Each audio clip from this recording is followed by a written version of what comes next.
Muy buenas tardes. Bueno, en este país lleva librando un conflicto armado de más de 52 años. Es un conflicto cambiante, complejo y profundamente degradado. A pesar de la larga duración de este conflicto y a pesar de su extensión en prácticamente todo el territorio nacional, paradójicamente hay cientos de miles de colombianos que no saben del conflicto, que no lo comprenden y sus vidas transcurren como si la guerra no existiera. A otros colombianos y colombianas, en cambio, les toca lo contrario. Lo han padecido en carne propia, han puesto los muertos. Son fundamentalmente los colombianos que viven en el campo, donde suceden las peores atrocidades. Son los campesinos, los afrocolombianos y los indígenas. Las cifras del Centro Nacional de Memoria Histórica nos ayudan un poco a ilustrar y a caracterizar este conflicto. Desde el año 1978 hasta el año 2015 han muerto 220.000 colombianos en el marco del conflicto armado. De esos 220.000 colombianos, más del 80% eran población civil, es decir, colombianos desarmados que no pertenecían a ningún grupo armado. Pero no solamente en el conflicto armado se asesina, en el conflicto armado también se desaparece. En ese mismo lapso de tiempo han sido desaparecidos más de 64.000 colombianos, muchos más que los que ocurrieron en las épocas de la dictadura militar, de las dictaduras militares en el Cono Sur. La mayoría de las familias, de los familiares de estos desaparecidos, no saben si están vivos, si están muertos.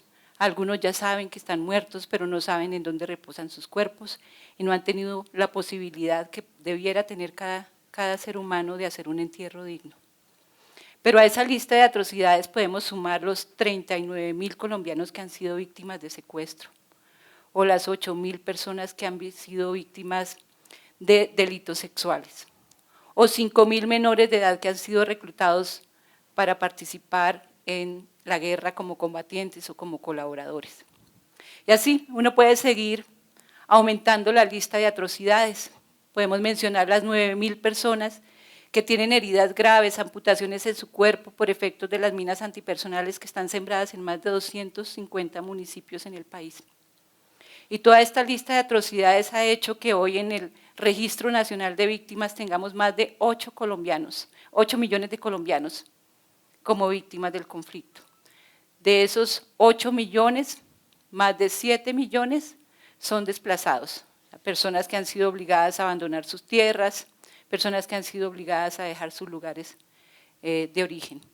Y agregaríamos, para ir cerrando esta lista de atrocidades, los 450.000 colombianos que han sido obligados al exilio, es decir, que tuvieron que dejar su país en calidad de asilados o de refugiados. A esta lista también tendríamos que necesariamente agregarle los costos materiales y los daños materiales que ha dejado la guerra. Puentes, carreteras, escuelas, centros de salud, aguas contaminadas, tierras que antes eran productivas y que ahora están ociosas, que son tierras estériles. Es decir, nos falta todavía cuantificar la magnitud del daño material que la guerra ha causado.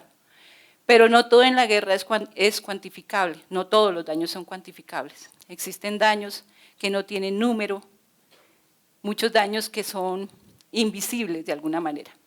Y es que la guerra también daña, destruye creencias, destruye relaciones, destruye tejidos, vínculos, formas de comunicarnos, transacciones, es decir, destruye todo eso que se constituye en la base de la identidad colectiva de muchos pueblos y de muchas comunidades. Y la guerra en Colombia, yo diría que en buena parte de este territorio ha instaurado el miedo profundo, la desconfianza, la polarización social que hoy todos sentimos, todos padecemos, y sobre todo un sentimiento enorme de impotencia, de que nada se puede hacer, y un sentimiento enorme de desesperanza. Y eso es un poco el balance grueso que uno podría hacer de la guerra. Y se preguntarán ustedes, ¿sirve para algo hacer memoria de ese horror? ¿Vale la pena hacer ese ejercicio de revisión de nuestro pasado para hacer todo ese compendio de atrocidades que en este país se ha padecido? Y desde luego, la memoria no solamente es deseable, es necesaria, es indispensable. Y voy a plantear dos razones por las que la memoria puede ser necesaria e importante. En primer lugar, la memoria resulta muy significativa, muy importante para las propias víctimas.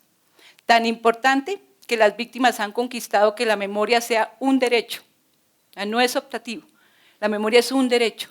Y en la medida en que es un derecho, han obligado a que los estados diseñen mecanismos, destinen recursos para satisfacer ese derecho de las víctimas. ¿Y por qué quieren las víctimas hacer memoria? Esa es una pregunta que yo misma me hacía. Porque una víctima quisiera estar interesada en recordar, si no está recordando la fiesta, no está recordando la felicidad, sino está recordando cosas que son tremendamente dolorosas. Y aquí quiero apelar como a tres motivos que a mi juicio son muy importantes. En primer lugar, porque la memoria les permite a las víctimas rendir tributo a sus muertos. La memoria les permite rendir tributo a los ausentes. Y ustedes saben que prácticamente en todas las culturas, los vivos tenemos también responsabilidad con los muertos. Hay prácticas que tenemos que hacer los vivos para satisfacer ese paso hacia la muerte. Y entonces la memoria permite ese tributo al que no está, permite traerlo al presente, permite decir quién era, exaltar su vida, incluso comunicársela a quienes no lo conocieron, sus hijos, sus nietos, las comunidades, etc. Y al mismo tiempo que se rinde tributo, la memoria permite hacer el duelo. Y este país tiene unas deudas enormes con los duelos.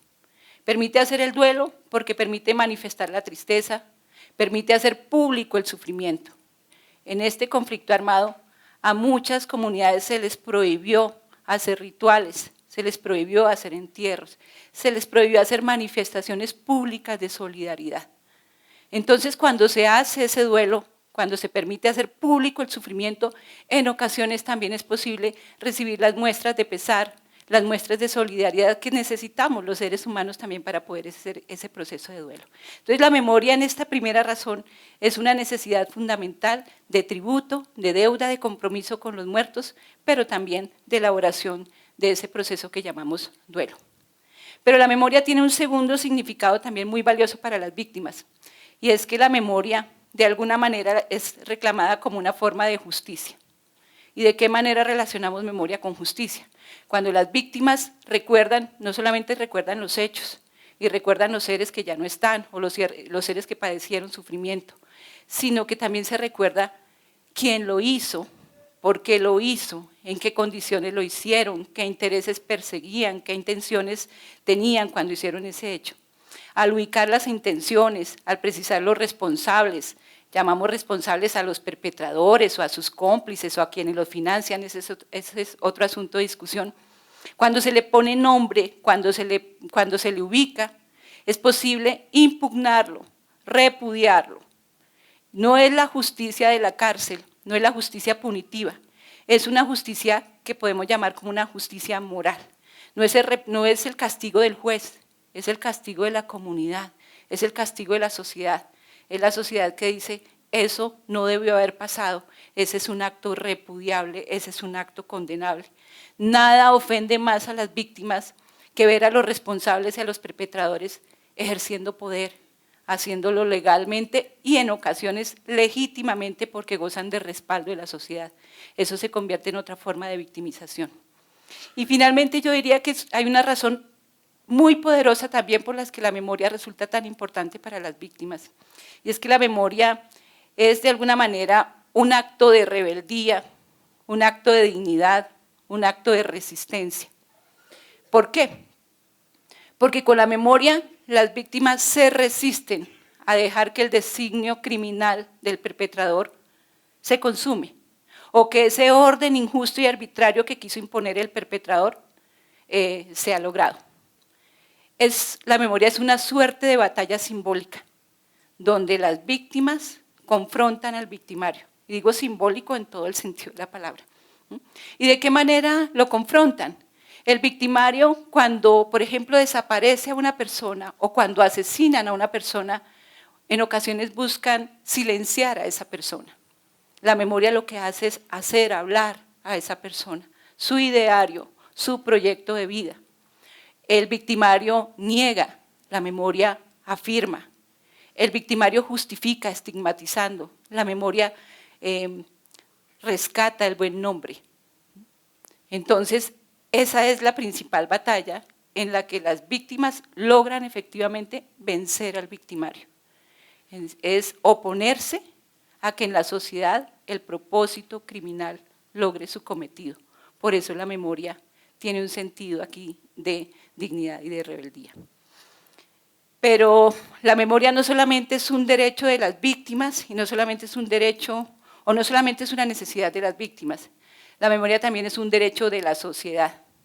Y por lo mismo también hay un deber del Estado para que la sociedad pueda hacer memoria. Y vuelve aquí la pregunta, ¿para qué la sociedad requiere hacer memoria? La memoria es un ejercicio reflexivo, crítico del pasado. Y ese ejercicio reflexivo y crítico lo que nos lleva es a extraer las lecciones de ese pasado. Si no, no tendría sentido hacer memoria. Y entonces hacemos una lectura del pasado para, como dicen algunos autores, hacer hablar el mal. ¿Qué es lo que ese mal nos puede enseñar? Y aquí vienen preguntas, ya no las que las víctimas hacen, ¿dónde está mi familiar? ¿Quién fue el perpetrador en este caso? Sino son preguntas mucho más generales. Por ejemplo, ¿cómo explicar que en Colombia entre 1978 y 2015 hayan ocurrido más de 2.500 masacres? Es decir, que este país haya sobrevivido más o menos con 100 masacres anuales. Entonces la pregunta de fondo ahí no es el recuento de las masacres, es cuáles fueron las condiciones, las decisiones, las situaciones que hicieron posible, que siguen haciendo posible lamentablemente que las masacres sucedan. O hay otras preguntas como por ejemplo, ¿por qué y cómo se logró expropiar más de 8 millones de hectáreas de tierras? ¿Quién las expropió? ¿Cómo las expropió? ¿Quiénes se lucraron? Son preguntas que se hacen desde la memoria. Y son preguntas que entonces nos permite ubicar dónde está lo que funciona mal en este país. Y aquí el poder de la memoria es un poder que llama a la acción, es ubicar qué es lo que funciona más para que nos determine qué es lo que hay que transformar. Y ahí es donde la memoria tiene valor. Es que eso que sucedía en el 48, en el 64, habrá que mirar si todavía está vigente y eso requiere ser removido, eso requiere ser transformado. Entonces, hay muchas lecciones que podemos sacar del mal, de lo que llamamos el mal. Pero también y paradójicamente, si uno revisa o hace memoria de estos 52 años, encuentra lecciones del bien, paradójicamente. Pero al lado del horror, de la barbarie, de la sevicia, hay prácticas de solidaridad, hay prácticas de dignidad, hay prácticas de resistencia. Uno recorre el país y encuentra, por ejemplo, mujeres y hombres que rescataron cuerpos de los ríos, que pensaban en su familiar y les procuraron un entierro digno. Encontramos hombres y mujeres que dieron su vida por protegerla de otros o que expusieron su integridad para evitarle sufrimiento a otros. Entonces, esa historia también merece ser contada porque así como tenemos una historia que nos llena de vergüenza, porque todos deberíamos sentirnos avergonzados, hay otra parte de la historia que nos llena de esperanza, de admiración, y eso también somos los colombianos. Y no son solamente historias individuales de hombres y mujeres, son historias colectivas, de comunidades que se resistieron a entrar en la dinámica de la guerra, aún en las condiciones de más absoluta indefensión, optaron por la palabra, optaron por la honestidad, no hicieron uso de los mismos recursos que les impusieron los armados. Y por eso entonces en Colombia, eso lo preguntan muchos extranjeros, hablan de 50 años de conflicto y de 20 años de Premio Nacional de Paz. ¿Cómo es eso posible? Sí, en medio de la guerra hay comunidades haciendo y construyendo paz. Hay comunidades que no creyeron esa idea de que hay que pasar por un camino de guerra para después empezar a construir la paz, sino que en medio de la guerra había que hacer la paz.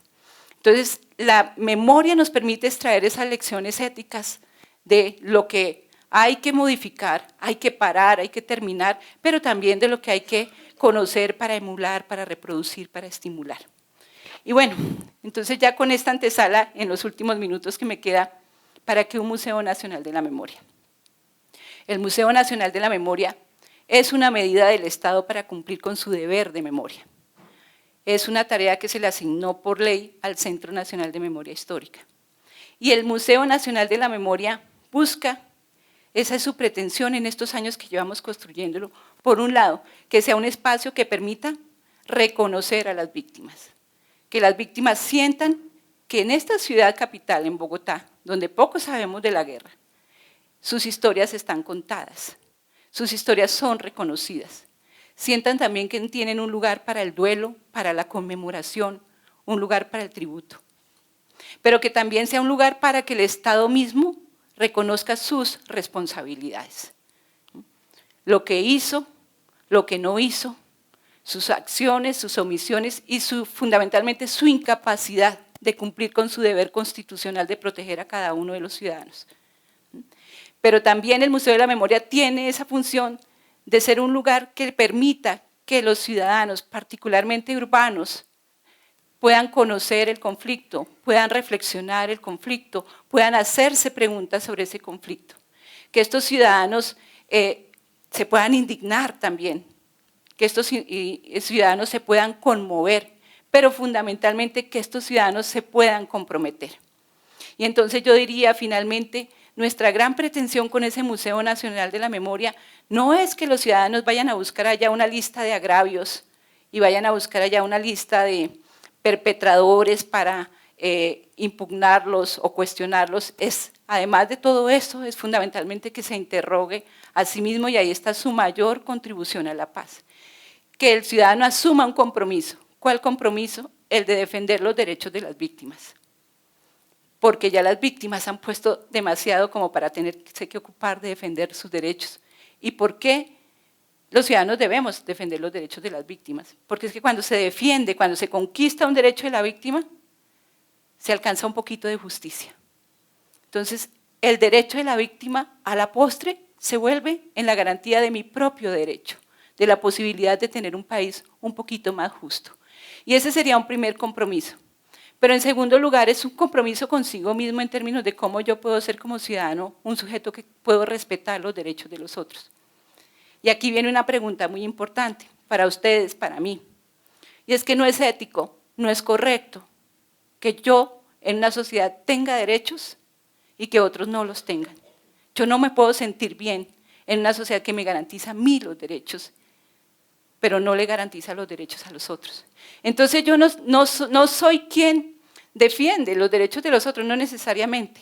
La pregunta que yo tengo que hacerme es, ¿acaso yo tengo el privilegio de tener derechos y el otro no los tiene? No es correcto que uno disfrute de sus derechos si no defiende los de los otros. Y esa es básicamente la idea que intenta construir este museo, un museo que queremos llenar de música, de teatro, de danza, porque la memoria en este país es rica, la memoria en este país es diversa. Hay memoria oral, hay memoria escrita, hay memoria bordada, hay memoria tejida, hay memoria en danza, cantada, teatralizada.